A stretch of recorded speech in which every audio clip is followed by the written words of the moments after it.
नमस्ते साथियों, आज हम बात करेंगे माइग्रेन के ऊपर। यानी कि याददाश्त एक साइड में जिसको दर्द होता है या फिर आगे या पीछे जिसको भी सिर दर्द होता है, उसके लिए आज ये वीडियो बहुत ही महत्वपूर्ण है। इस माइग्रेन के ऊपर मैंने बहुत से पेशेंटों पे काम किया है और मेरे गुरुओं का जो अनुभव है वो आज मैं आप लोगों के सामने शेयर करता हूँ। तो इससे पहले मैं बता दूँ थोड़ा सा इसकी भूमिका के बारे में। कुछ दोस्त लोग हैं वीडियो में जो मुझे बताते हैं कि आपकी वीडियो थोड़ी लंबी हो जाती है, तो आप शॉर्ट में बनाइए। तो मैं उनसे माफ़ी चाहता हूँ, क्योंकि मैं जो भी कोई प्रॉब्लम के बारे में बता रहा हूँ आपको, तो मैं चाहता हूँ कि उसको कारण भी पता चले, उसका हम उपाय भी देखें और उसकी योगी क्रियाएँ क्या है उसको भी देखते हुए चलें। क्योंकि जब तक पूरी चीज़ें समझ में नहीं आएंगी तब तक हम उस चीज़ का इलाज तो कर लेंगे, लेकिन वो कारण जो रूट है, हमारा जो कारण है, वो हम उसे नहीं हटा पाएंगे। इसलिए बेहतर है जो भी मैं चीज़ें बता रहा हूँ वो उसका प्रॉपर एक ढंग है, उसी हिसाब से मैं बताने की आपको कोशिश कर रहा हूँ। तो क्या है कि माइग्रेन यह हमारी दैनिक दिनचर्या की एक गड़बड़ी है। हमारी खाने पीने का सिस्टम जो है वो गड़बड़ा जाता है, या फिर हमारे शरीर में खुश्की हो जाती है, उसकी वजह से भी यह सिर दर्द होता है। आमतौर पर देखने को मिलता है कि ज़्यादातर मोस्ट जो सिर दर्द होते हैं वो शरीर में जैसे गैस बनती है, किसी को तो गैस कब्ज गैस होती है, तो वो गैस किसी किसी को तो पास आउट हो जाती है। अपान वायु जो नीचे की तरफ पास हो जाती है, गुदा के माध्यम से बाहर निकल जाती है, जिसे पाद भी बोलते हैं। तो किसी किसी को वो नहीं निकलती, तो वो हमारी धमनियों के माध्यम से हमारे सिर में जाके टकराती है, तो उसकी वजह से भी सिर दर्द होता है। और हम उसका इलाज करते हैं बिल्कुल इसके विपरीत। हम सिर्फ यहाँ पे सिर पे जो दर्द होता है हम उसका इलाज करते हैं, उसके ब्रेन सिस्टम को एक बार मूर्छित करने के लिए, या फिर हमारी जो दर्द तो वही है लेकिन उसको भुलाने के लिए हम कोई भी पेन किलर लेते हैं। तो वो सिर्फ दर्द तो वही रहता है लेकिन उसको सिर्फ भुलाने का काम करता है।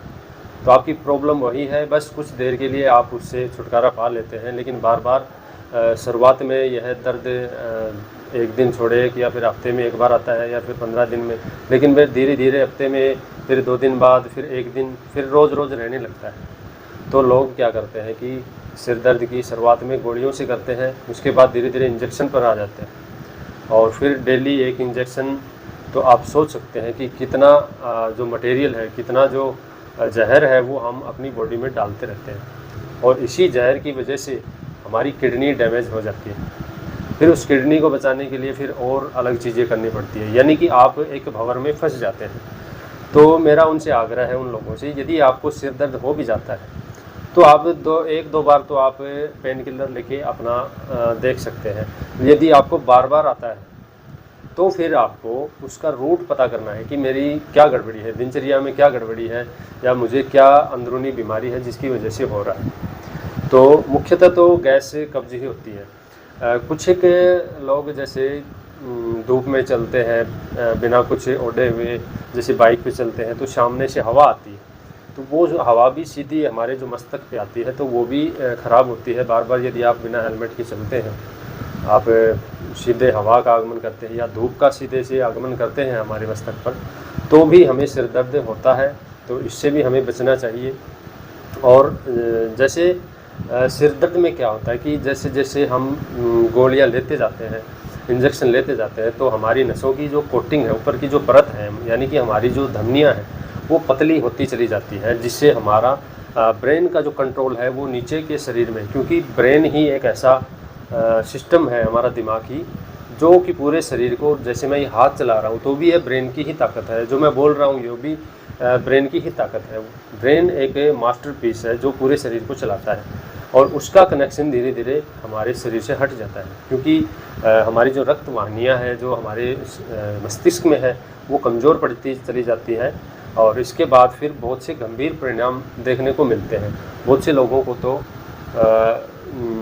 एक साइड से यानी कि कनेक्शन हट जाता है। मैंने एक ऐसा पेशेंट अपने जीवन में देखा था कि उसका पेट से नीचे का भाग उसका सुन्न हो गया, और हम उसका इलाज कर रहे थे नीचे से पैरों का कि कहीं कोई ऐसी गड़बड़ तो नहीं है, क्या हुआ क्या नहीं। हम स्पाइन पे काम कर रहे थे, लेकिन जैसे जैसे उसका इलाज किया तो पता चला बाद में कि इस बंदे ने सर दर्द की बहुत ज़्यादा गोलियां खाई, तब हमने फिर सिरोधारा वगैरह और इस तरह की जो तेल से जो होती है सिरोधारा और पानी से होती है और सर की जो मसाज होती है वो हमने शुरू करी, तब जाके उसको थोड़ा सा रिलीफ मिला।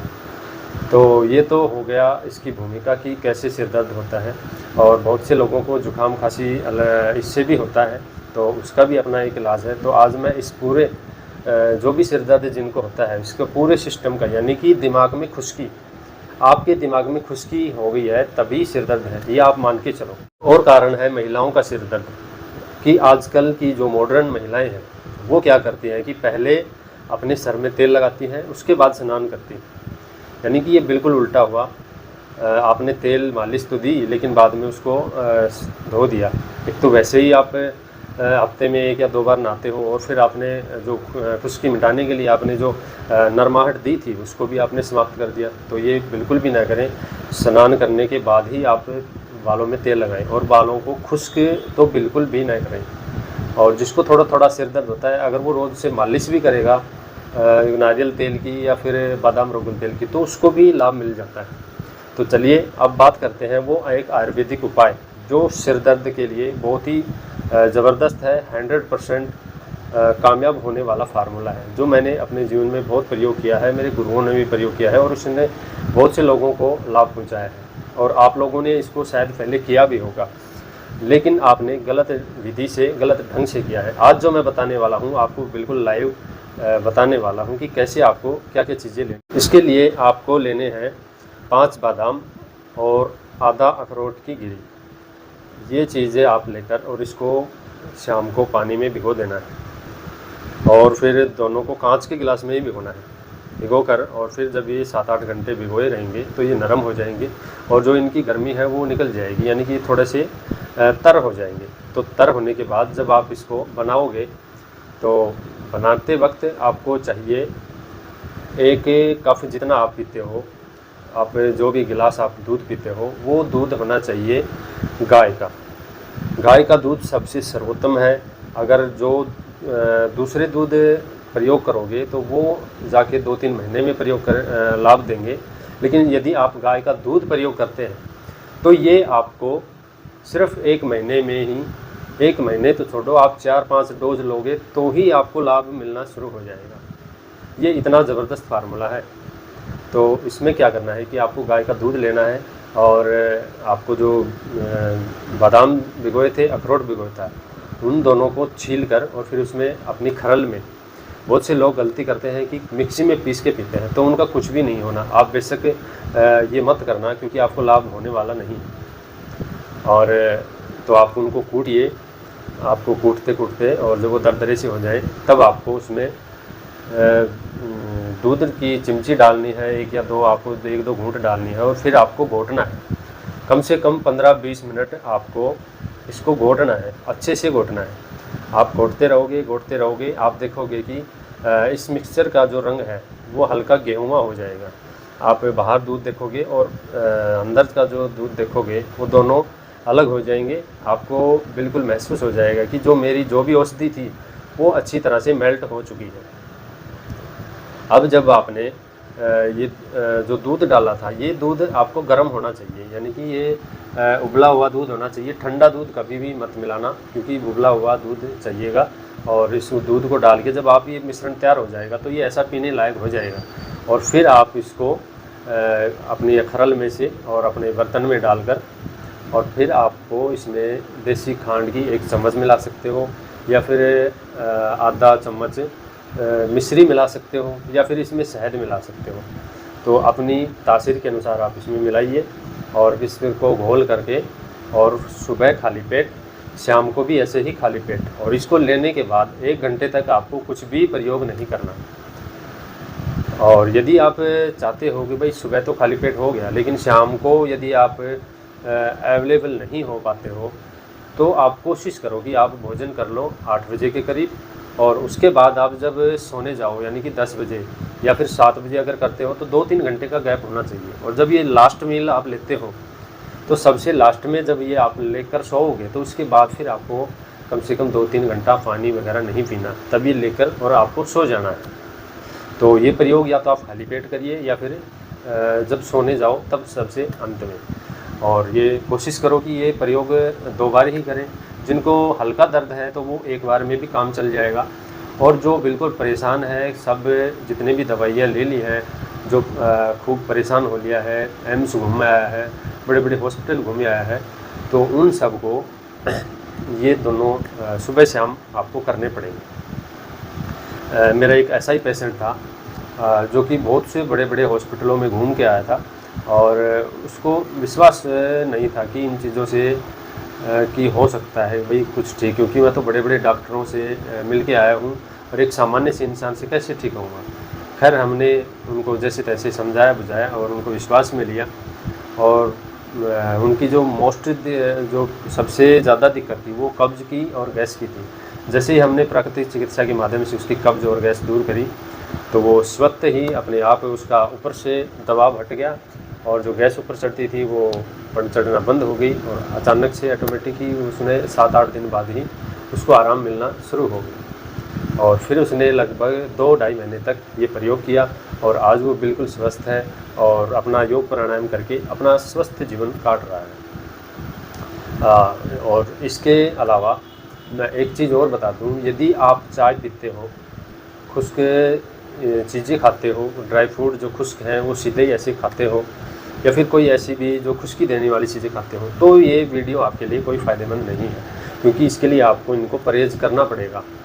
आपको चाय तो बिल्कुल छोड़नी पड़ेगी, क्योंकि चाय एक ऐसी चीज़ है जो एसिडिक बनाती है शरीर को, और एसिड की अधिकता की वजह से भी सिर में दर्द होता है।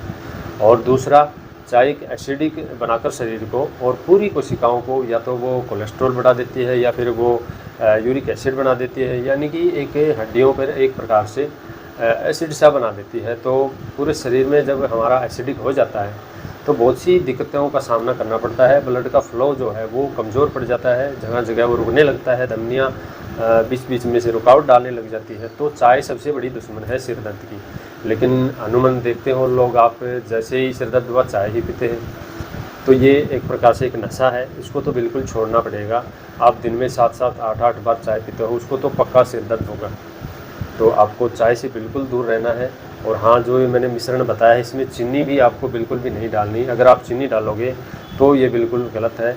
मैं जिन चीज़ों पे बात करता हूँ तो वो आयुर्वेदिक ही होनी चाहिए। अब हो सकता है कुछ लोगों के प्रश्न हो कि हमें गाय का दूध मिलना बहुत मुश्किल है, तो आप कोशिश करें कि आप सबसे पहले प्रेफर करें गाय का दूध, और उसके बाद नहीं मिलता है तो आपको भैंस का भी चल जाएगा।